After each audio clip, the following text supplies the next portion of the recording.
I'm sorry, but I don't want to be an emperor. That's not my business. I don't want to rule or conquer anyone. I should like to help everyone if possible. Jew, Gentile, black man, white. We all want to help one another. Human beings are like that. We want to live by each other's happiness, not by each other's misery. We don't want to hate and despise one another. In this world, there's room for everyone, and the good earth is rich and can provide for everyone. The way of life can be free and beautiful, but we have lost the way.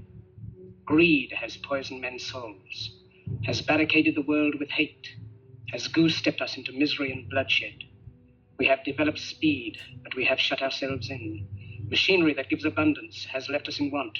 Our knowledge has made us cynical, our cleverness hard and unkind. We think too much and feel too little. More than machinery, we need humanity. More than cleverness, we need kindness and gentleness. Without these qualities, life will be violent and all will be lost. The aeroplane and the radio have brought us closer together. The very nature of these inventions cries out for the goodness in men, cries out for universal brotherhood, for the unity of us all. Even now, my voice is reaching millions throughout the world. Millions of despairing men, women, and children, victims of a system that makes men torture and imprison innocent people. To those who can hear me, I say, do not despair. The misery that is now upon us is but the passing of greed, the bitterness of men who fear the way of human progress. The hate of men will pass, and dictators die, and the power they took from the people will return to the people. And so long as men die, liberty will never perish. Soldiers, don't give yourselves to brutes. Men who despise you, enslave you, who regiment your lives, tell you what to do, what to think, and what to feel, who drill you, diet you, treat you like cattle, use you as cannon fodder. Don't give yourselves to these unnatural men, machine men with machine minds and machine hearts. You are not machines. You are not cattle. You are men. You have the love of humanity in your hearts. You don't hate, only the unloved hate, the unloved and the unnatural. Soldiers, don't fight for slavery, fight for liberty. In the 17th chapter of St. Luke it is written, the kingdom of God is within man, not one man nor a group of men, but in all men, in you. You, the people, have the power to create machines, the power to create happiness. You, the people, have the power to make this life free and beautiful, to make this life a wonderful adventure. Then in the name of democracy, let us use that power. Let us all unite. Let us fight for a new world, a decent world, that will give men a chance to work, that will give youth a future and old age a security. By the promise of these things, brutes have risen to power, but they lie. They do not fulfill that promise. They never will. Dictators free themselves, but they enslave the people. Now let us fight to fulfill that promise. Let us fight to free the world, to do away with national barriers, to do away with greed, with hate and intolerance. Let us fight for a world of reason, a world where science and progress will lead to all men's happiness. Soldiers, in the name of democracy, let us all unite! Good evening, London. Allow me first to apologize for this emergency, Charles.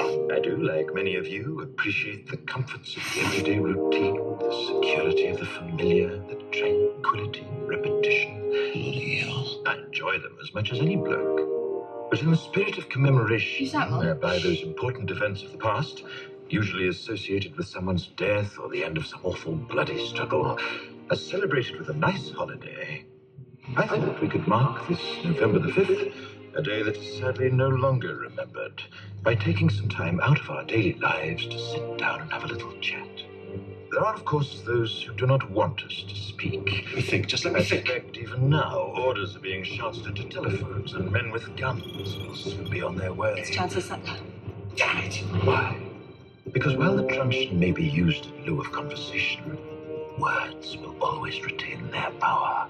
Words offer the means to meaning, and for those who will listen, the enunciation of truth. And the truth is, there is something terribly wrong with this country, isn't there? You designed it, sir. You wanted it foolproof. You told me every television in London. Cruelty and injustice, intolerance, depression. And where once you had the freedom to object, to think and speak as you saw fit, you now have censors and systems of surveillance coercing your conformity and soliciting your submission. We need cameras. How did this happen? Who's to blame? Well, certainly there are those who are more responsible than others. They they will be held accountable. But again, truth be told, if you're looking for the guilty, you need only look into a mirror. I know why you did it. I know you were afraid. Who wouldn't be? War, terror, disease. There were a myriad of problems which conspired to corrupt your reason and rob you of your common sense.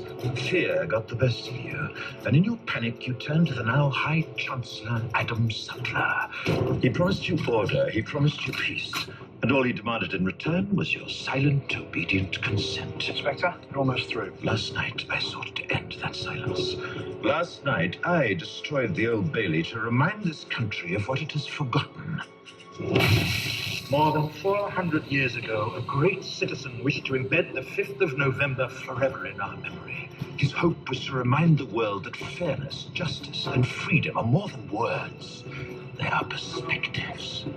So if you've seen nothing, if the crimes of this government remain unknown to you, then I would suggest that you allow the 5th of November to pass unmarked.